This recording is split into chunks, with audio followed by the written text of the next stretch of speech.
बदमाश कहीं का, हट जा सामने से। जंगल नहीं होता तो मोर कहाँ रहते, और ये भेष नहीं होता तो चोर कहाँ रहते। तमाम प्रकार के अपराधी फसली, कतली, नकली, वो भी इसी वेश में छुपे होते हैं। ये सब रावण के पिल्ले हैं, ये रावण के पिल्ले हैं जी। नरेंद्र मोदी नाम के गौ हत्यारे को, हाँ, जो गौमांस बेच करके 250 करोड़ चंदा लेते हैं बीफ एक्सपोर्टरों से, कि जो यांत्रिक कतल खानों के ओनर हैं, नाम तो है अलकबीर लेकिन ओनर है हिंदू। ऐसे हिंदू क्या कभी हिंदू हो सकते हैं? वो राक्षस हैं। रावण भी तो हिंदू था, कंस भी तो हिंदू था, दुर्योधन भी तो हिंदू थे, शिशुपाल आदि गुंडे भी तो हिंदू थे। गद्दार जो गाय को कटाएगा वो हिंदू है क्या? तू बता।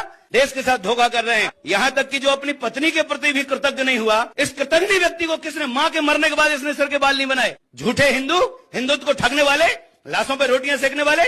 विश्वगुरु कर दिया विष्णु। अरे विश्वगुरु तब बनते, पूरी दुनिया के सामने उपस्थित करते, ये कहते कोई पराया नहीं है।